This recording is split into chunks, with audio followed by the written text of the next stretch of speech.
네, 반갑습니다. 동서대학교 게임학과 이동훈 교수입니다. 게임 AI 프로 5번째 아티클 Structural Architecture Common Tricks of the Trade. 오늘 4번째 시간입니다. 이 아티클 제가 읽으면서 사실은 너무 좀 추상적이고 키포인트만 찝으면 될 것 같아서 좀 빨리 끝날 줄 알았거든요. 근데 의외로 다른 아티클보다 영상 촬영이 4개로 분할되었습니다. 이번 시간에는 어쨌든 이제 이 5번째 아티클을 마무리 지을 수 있도록 제가 노력하도록 그렇게 하겠습니다. 지금 살펴보는 게 뭡니까? 우리가 게임 AI 아키텍처라는 게 이미 만들어진 아키텍처를 사용한 경우 많지만 결국 우리가 만들어진 어떤 그 게임의 특성에 맞게 아키텍처가 변형되거나 새롭게 만들어져야 되는 경우가 많다고 이야기했죠. 자, 이때 그 일반적인 아키텍처에서 공통적으로 고려하고 있는 어떤 사항들을 갖다가 한 4가지 정도 지금 정의해서 이야기하고 있습니다. 5가지죠, 사실은. 2가지 정도 이야기를 했습니다. 오늘 3번째 이야기부터 뒤이어서 나가도록 그렇게 할게요. 자, 날리지 매니지먼트입니다. 이 아키텍처에서 사실 이 월드의 날리지 지식을 갖다가 어떻게 표현하고 이걸 관리할 것이냐가 참 큰 이슈거든요. 자, 결국은 뭐냐면 우리도 인간이 우리가 어떤 의사결정을 할 때 보면 여러가지 고려를 하잖아요. 그렇죠? 그 고려한 것은 내가 현재 처해져 있는 이 상황, 콘텍스트 또는 어떤 상황, 시츄에이션, 조금 의미는 다르지만 자, 시츄에이션 상황이라는 게 콘텍스트로부터 해석이 되는데 이거 어떤 맥락에 관련된 정보로서 제공돼야 돼요. 물론 이 월드에서 있는 상황이라는 게 사실 뭡니까? 뭐 여기 뭐 풀이 있고 나무가 있고 뭐 집이 있고 이런 것들이 결국은 월드상에 존재하는 것은 그냥 폴리곤 덩어리들이죠. 어떤 위치 정보를 가지고 있는 폴리곤 덩어리들인데 여기 어떻게 이 폴리곤 덩어리의 정보를 갖다가 해석해낼 것이냐의 문제입니다.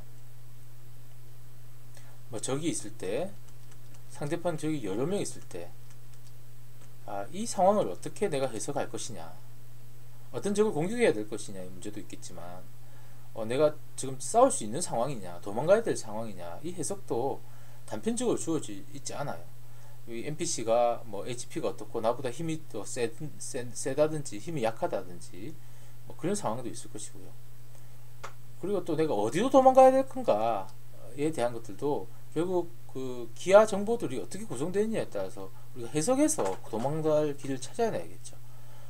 그래서 이 수많은 정보들을 그대로 그냥 그 폴리곤에 대한 정보로 또는 뭐 위치에 대한 정보로만 파악해서 문제를 해결할 수 있느냐, 이거 재가공해서 어떻게 정보를 표현할 것이냐의 문제도 있고, 또 이걸 갖다가 우리가 평가하기 위해서 정보를 갖다가 한번 이 시츄에이션이라는 것을 갖다가 다양한 형태로 표현하는 것, 그리고 또 이걸 어떻게 관리할 것인가, 관리의 문제도 있고, 그래서 정보의 표현, 정보의 관리, 이게 쉽지 않고요. 또 하나는 이것을 하나의 콘텍스트, 문맥으로서 해석해내는 것, 이것도 정말 쉽지 않습니다. 이걸 잘하느냐 못하느냐에 따라서 AI가 보다 정교한 의사결정을 할 수 있느냐 없느냐로 직결되는 문제거든요. 그래서 말이 이렇게 돼 있죠. 그러니까 지식이란 거는 좋은 의사결정에 있어서의 가장 중요한 키다. 현재 상황에 대해서 단순한 체크, 뭐 거리가 얼마다, 나로부터 10만큼 떨어져 있다, 20만큼 떨어져 있다. 자, 이걸로 의사결정을 내리는 AI는 정교한 의사결정을 만들어내기가 어렵습니다. 결국 지식이란 것을 자, 어떤 식으로든지 표현해내야 되는데 2가지 정도의 지식이란 게 있습니다. 현재 상황, 이 시츄에이션 자체에 대한 지식도 있겠고요. 이 시츄에이션 자체에 대한 게 아니라 평가하기 위한 이 방법에 대한 지식도 있습니다. 이 상황을 어떻게 평가할 것이냐에 대한 지식도 있다는 거죠. 그런 2가지 관점에서 우리는 지식을 해석해내야 됩니다.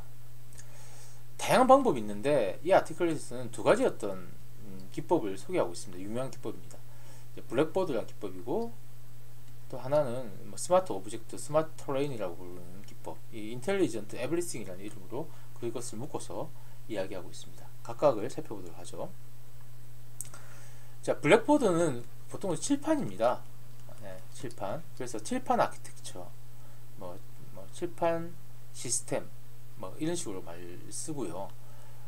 언리얼 엔진의 BT에 블랙보드가 이제 탑재되어 있습니다. 언리얼 엔진 같은 경우에는 블랙보드가 하나의 난리 시스템을 탑재되어 있다. 이것도 혹시 언리얼 쓰시는 분들은 참조하시면 좋을 것 같습니다. 이 블랙보드 아키텍처는 게임 AI에서만 사용하는 건 아니고요. 원래 아카데믹 AI, 즉 정통 AI 필드에서 사용하는 하나의 구조입니다. 블랙보드. 이 블랙보드 아키텍처를 사용한 시스템, 블랙보드 시스템이라고 부르는데요. 어떤 문제를 풀 때 기본 구조는 그겁니다. 엑스퍼트 시스템이라고 부르기도 하는데 문제가 되게 복잡해요. 제대로 정의되기가 어려운 문제예요. 그러면 이 문제 중에서 일부를 풀 수 있는 전문가들이 여럿이 존재하고요. 문제가 이 블랙보드 아키텍처라고 하는데 문제가 정의되어 있다면 각각의 전문가들이 이 문제에 접근해서 문제의 일부를 풀어내는 겁니다. 각각 전문가는 각각의 한 측면만 가지고 문제를 풀어내거든요. 그래서 풀어낸 이 부분적 해결책의 합이 문제의 해법이 될 수 있도록 만들어주는 시스템을 갖다가 블랙보드 시스템이라고 부릅니다. 볼까요? 다중의 추론기, 전문가가 문제에 대한 잠재적 해결책 또는 부분적 해결책을 제안한 다음 그걸 칠판에 공유하는 특정 접근 방법을 지칭해서 블랙보드 아키텍처라고 부르고요. 위키피디아에는 이렇게 정의되어 있습니다. 블랙보드 시스템에 보면 AI 어프로치다. 뭐에 기반을 둔 블랙보드 아키텍처 모델에 기반을 두고 있는 AI 접근 방법인데 블랙보드라는 게 있고 반복적으로 이테레이티브하게 이 블랙보드가 업데이트 된다.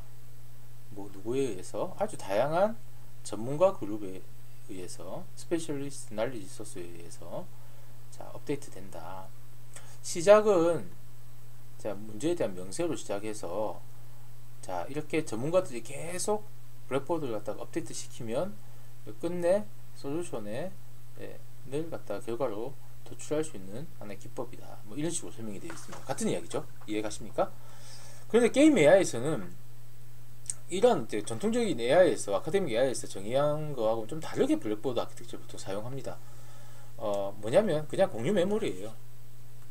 다양한 AI 컴포넌트가 동시에 참조하기 위한 목적으로 사용되는 공유 메모리입니다. 그 말은 뭐냐면 AI와 AI가 다중 에이전트가 존재할 때 다중 에이전트가 서로가 협업하기 위한 커뮤니케이션, 의사소통 도구로서 사용되는 게 공유 메모리다 라고 생각하시는 게 오히려 더 편합니다. NPC 간의 의사소통은 뭐 어떤 이벤트 시스템을 통해서 직접적인 정보를 갖다가 전달하는 방식, 보통 이를 갖다가 전보구조라고 보통 많이 하거든요. 텔레그램 시스템, 이벤트를 전달하는 거죠. 이벤트 전달에 의해서 어떤 정보를 공유하는 방법. 그 다음에 두 번째 방법이 공유 메모리를 사용하는 방법입니다. 이게 NPC 의사소통의 두 가지 가장 주요한 방법입니다. NPC 간의 의사소통이죠. 근데 그 공유 메모리 기법에 사용되는 이게 바로 블랙보드 아키텍처라는 것을 많이 사용하죠. AI 게임 프로그램 위즈덤 2권에 이 칠판 아키텍처라는 이름으로 17번째 아티클이 있는데요. 누가 이게 정리하는 자료가 있어서 제가 단국대학에 있는 어떤 수업에서 교수님 수업인 것 같습니다. 제가 잠시 들고 왔습니다. 한번 읽어볼게요. 비슷한 말이지만 다시 한번 해석해 봅시다. 하나의 복잡한 문제를 공통의 의사소통 공간인 블랙보드 칠판과 그에 참여하는 여러 전문가 객체들을 통해서 해결한다. 하나의 복잡한 문제를 칠판에 쓰인 문제들에 대해 전문가 객체들이 나름의 해결책을 칠판에 쓰고 시스템은 각 해결책에 어떤 게 적합하냐 적합도 점수를 매겨서 점수가 가장 높은 해를 채택해서 적용한다. 이를 문제 해결까지 반복하는 구조가 칠판 아키텍처다. 공성 문제가 주어져 있습니다. 공성의 문제가 주어졌을 때 개별 유닛들이 전투에서의 자신의 역할을 칠판에다 제안합니다. 이 공유 메모리입니다. 그러면 그 제안들의 점수를 매겨서 가장 적합한 것을 선택하는 방식으로 이러한 전통적인 칠판 아키텍처를 쓸 수가 있고, 그거보다 더 많이 쓰는 거는 개별 에이전트들이 협동을 조정할 수 있도록 칠판을 의사소통 공간으로만 엄격히 사용할 수도 있다. 이게 지금 제가 말한 것처럼 게임 AI에서 주로 공유 메모리로 쓴다는 이야기죠. 예를 들어서 건물에 경보가 울리고 적 유닛들이 플레이어에게 몰려온다고 가정했을 때, 우린 플레이어가 아니라 적 유닛입니다. 유닛들이 어느 문으로 가야 될까? 자신이 들어갈 문을 칠판에 적거나 칠판에 있는 정보를 보고 다른 문을 선택하게 해서 FPS와 협동 문제를 해결할 수 있다고 했습니다. 이게 진짜 이렇게 바보 같은 AI 만드는 대표적인 예인데요. 조금 다르지만 길이 여러 가지 길이 있어요. 뭐 이런 식으로 갈 수 있는 길, 이렇게 갈 수 있는 길, 여러 가지 길이 숲속에 있다고 칩시다. NPC가 막 10마리, 20마리가 이렇게 있는데, 자, 이쪽 타겟을 향해서 간다고 봅시다. 그때 이 NPC들은 다 뭘 가지고 있냐면 공통의 A-스타일 가지고 있어요. 길찾기 알고리즘. 그러면 이 수많은 경로 중에서 아마 하나의 경로를 최상의 경로로 동일하게 선택하게 될 거예요. 그러면 10명, 20명이 이 수많은 길이 있음에도 불구하고, 또 그 길들이 그렇게 차이가 안 남에도 불구하고 이 길로 다 가려고 다 몰려드는 사태가 벌어집니다. 그럼 여기서 병목이 일어나겠죠. 옆에 있는 길들이 많이 있음에도 불구하고. 그렇죠. 그러니까 개별 NPC들이 어떤 동일한 AI 시스템을 들고 있을 때 발생할 수 있는 가장 흔한 문제입니다. 자, 이때는 뭐냐면 한 NPC가 내가 이 길을 가 라는 정보를 다른 NPC들과 공유를 해야지 다른 NPC가 이 길을 제외한 다른 길을 취사 선택해서 가는 의사결정이 일어날 수 있을 겁니다. 그쵸? 자, 이런 경우를 지금 이야기하는 것입니다. 자, 이럴 때는 블랙보드 공유 메모리 공간에다가 난 이 길로 가라는 정보가 놓여져 있다면 다른 NPC들은 그 길로 안 가고 다른 길을 선택할 수 있겠죠. 이게 이제 우리가 어떤 지식이라는 것을 매니지먼트 하는 데 있어 가지고 블랙보드가 좀 유용한 이유입니다. 자, 비슷한 예인데 예시를 봅시다. 하나는 뭐 이런 예도 있습니다. 비슷한 연산에 대한 기록. NPC마다 동일한 연산을 반복적으로 하지 말자. 한 녀석이 한번 연산을 하면 그 기록을 블랙보드에 써놓으면 다른 친구들은 연산하기 전에 블랙보드에 혹시 그에 대한 정보가 있는지를 확인하고, 그 정보가 있다면 계산하지 말고 그 정보를 사용하자. 마치 뭐 캐시처럼 쓰는 거죠. 그럼 비싼 연산이 뭐가 있습니까? 대표적으로 LOS, 라인 오브 사이트. 라인 오브 사이트가 뭐죠? NPC가 보는 시야죠. 시야에 어떤 장애물이 있는지, 또는 장애물 뒤에 그 적들을 갖다가 판별할 때 라인 오브 사이트라는 기법을 사용하는데, 우리가 이거 레이 쏜다고 보통 많이 합니다. 이게 사실 제일 비싸요. 엄청 비싼 연산입니다. 이 비싼 연산들을 갖다가 동일한 어떤 위치 기반에 있을 때 그 정보를 갖다가 공유해서 쓸 수 있다. 자, 그럼 길찾기 문제, 패스 플래닝 체크할 때 이 길은 더 이상 막다른 길이다. 뭐 이런 정보들을 갖다가 우리가 저장해 놓고 있다면 그 정보를 이용해서 연산량을 확실히 줄일 수 있겠죠. 두 번째 예시, 아까 이야기했던 겁니다. 협동 AI. 캐릭터가 한 명이 적에게 공격을 집중하거나 우리 편들이 여러 명 있을 때, 야, 이 한 명한테 우리 공격하자 라는 제안을 하는 거죠. 블랙보드에. 또는 모든 적에게 동시 공격을 할 때 내가 A라는 애를 맡을 테니 다른 애들은 A라는 애를 맡지 마. 자, 그 대상 할당의 문제를 블랙보드에다가 저장하면 우리가 좀 더 전술적으로 좀 유의미한 집단의 의사결정들을 만들어낼 수 있습니다.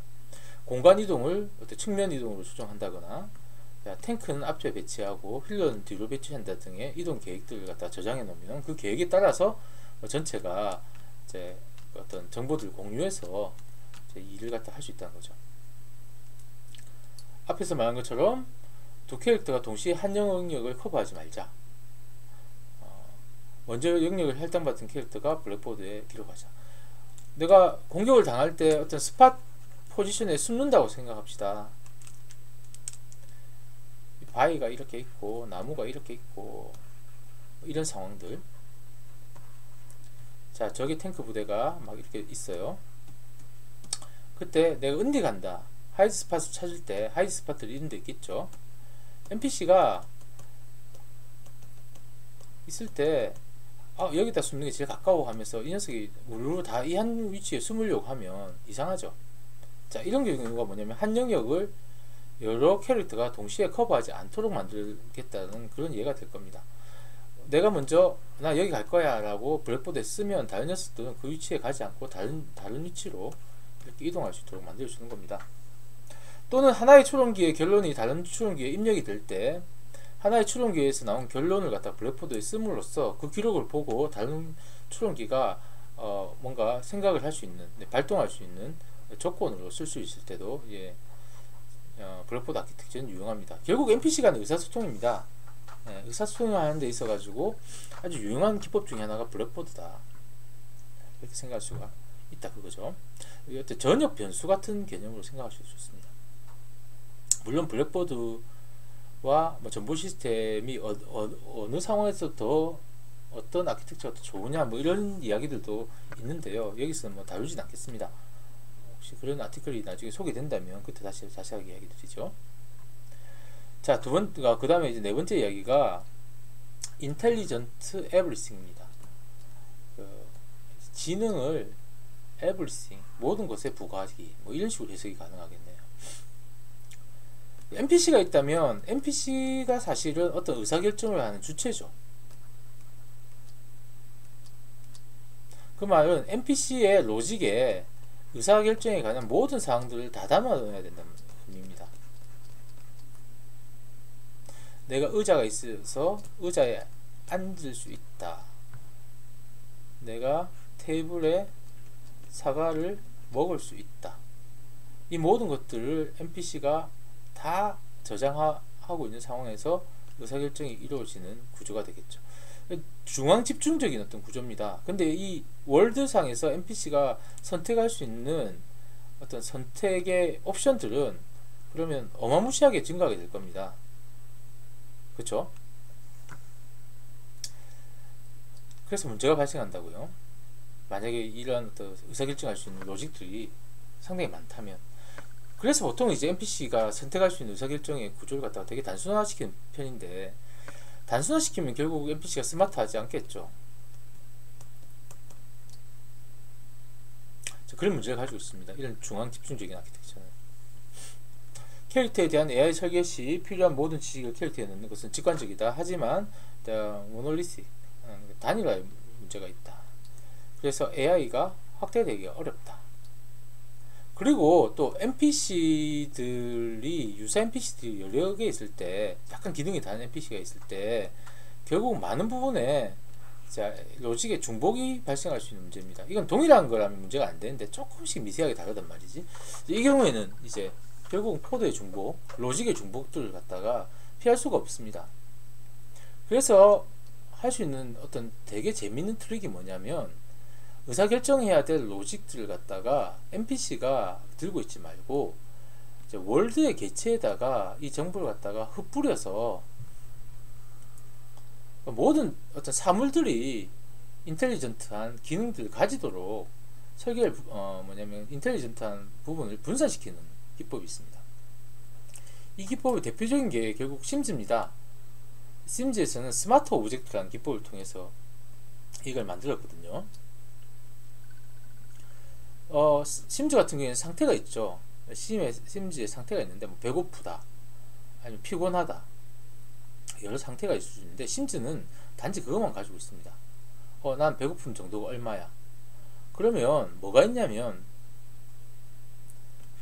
식탁에 사과가 있다면 이 사과가 심에게 알리는 거예요.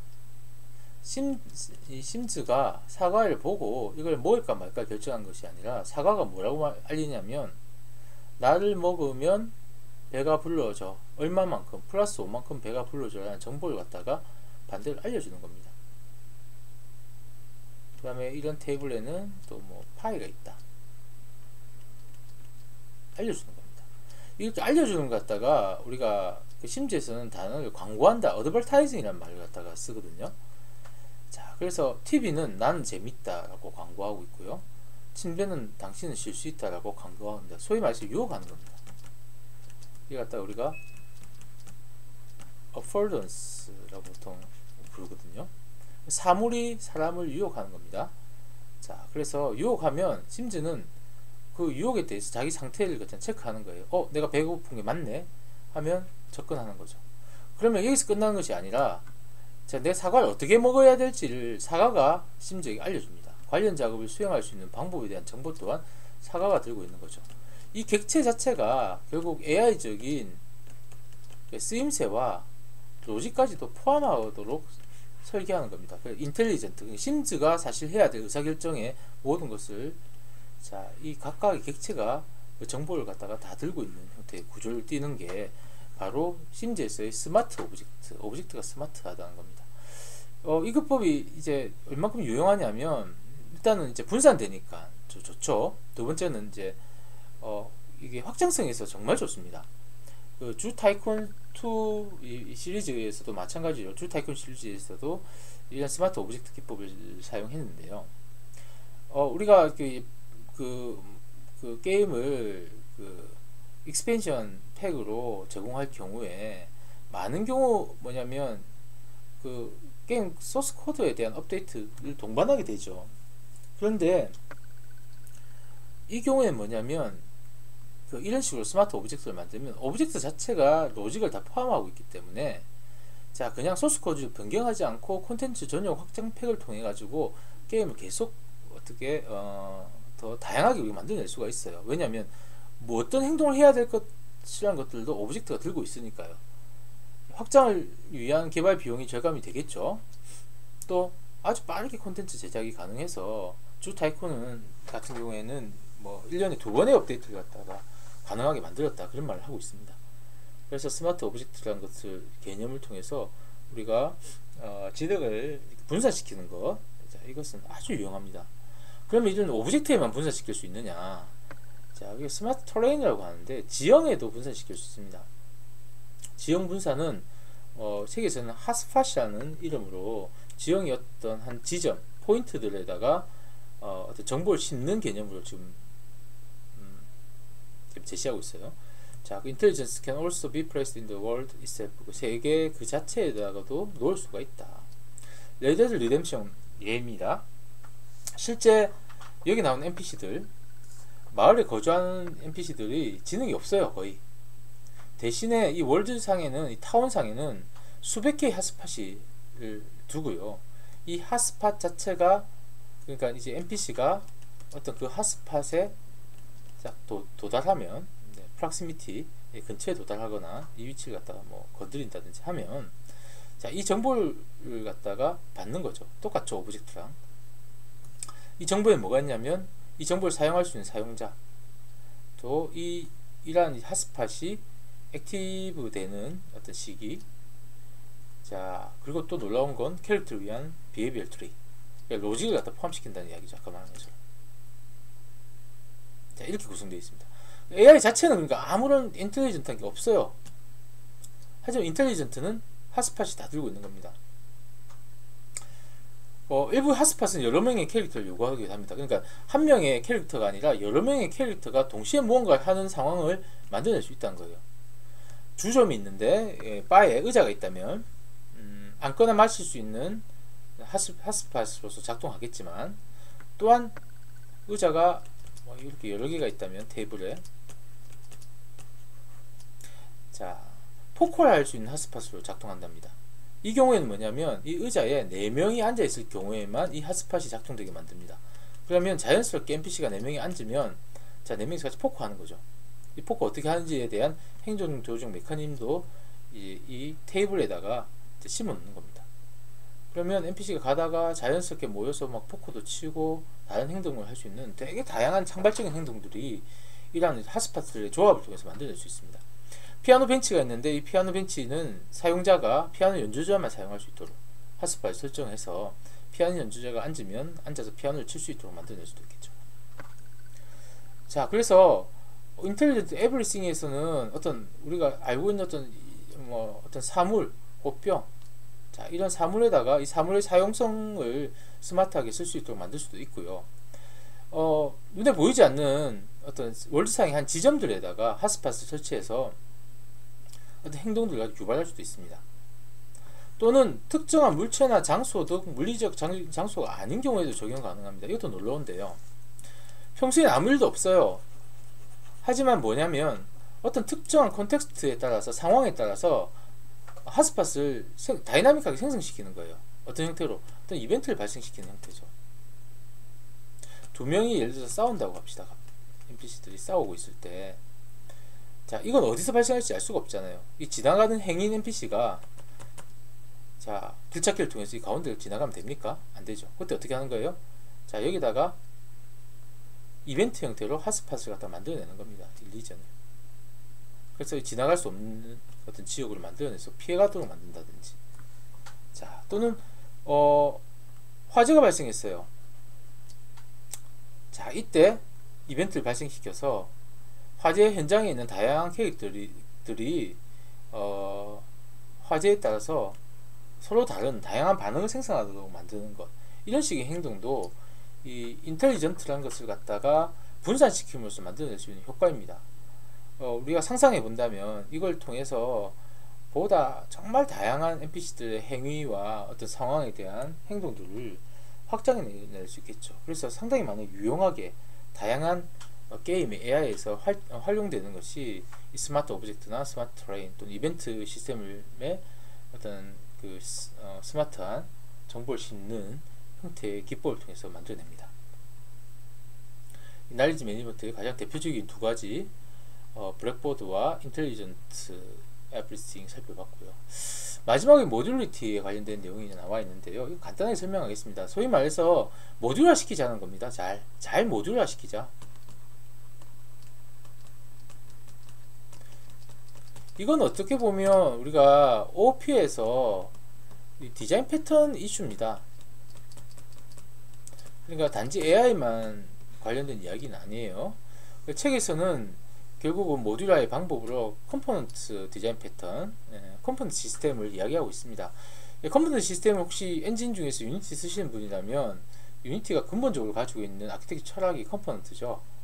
자, 어떤 오브젝트가 있을 때 오브젝트의 성질을 컴포넌트라는 개체들을 갖다가 추가시킴으로써 플러그 앤 플레이라고도 부릅니까? 추가시킴으로써 그 객체의 특성을 만들어낼 수가 있습니다. 캐릭터라면 무브먼트라는 컴포넌트, 애니메이션이라는 컴포넌트, AI라는 컴포넌트, 웨폰이라는 컴포넌트, 다양한 컴포넌트를 추가시킬 수 있죠.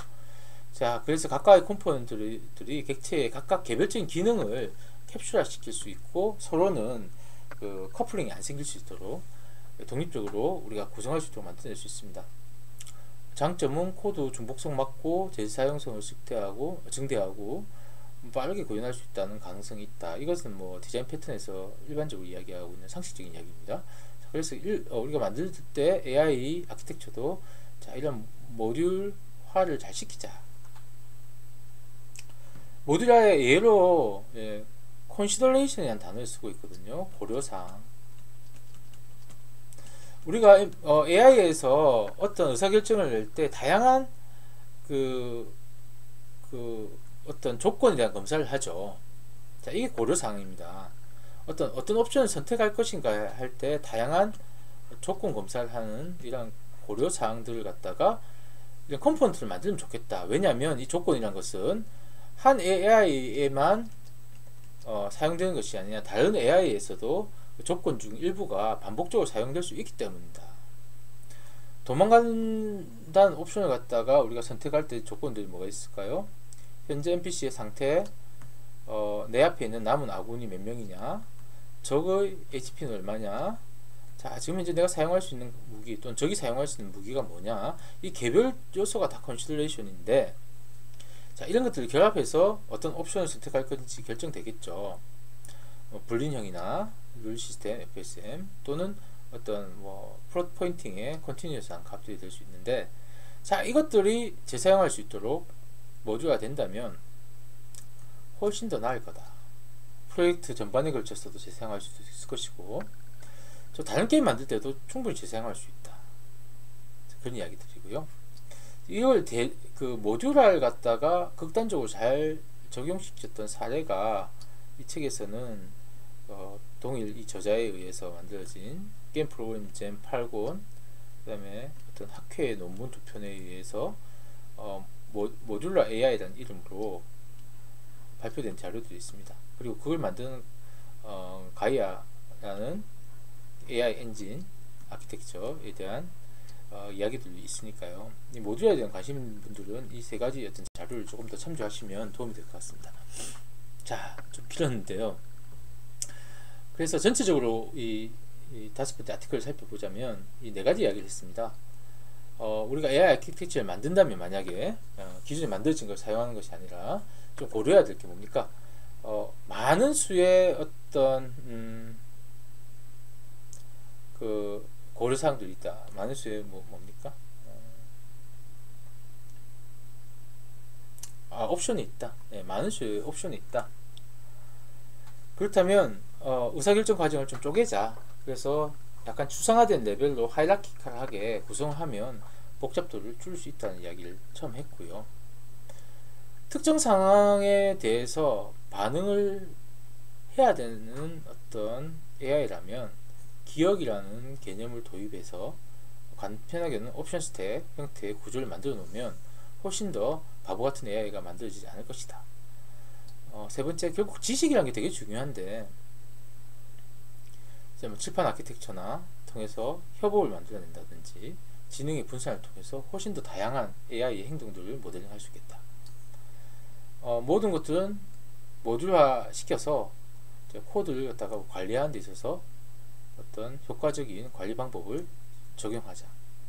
이 네 가지 이야기였습니다. 자, 어떻게 좀 도움이 되셨나요? 추상적인 이야기이기도 하지만 이런 개념들 좀 이해하시면 여러분들 아마 AI 시스템 만드시는데 크게 도움이 되지 않을까 생각합니다. 자, 이상으로 오늘 준비한 강의를 마치겠습니다. 들어주셔서 감사합니다.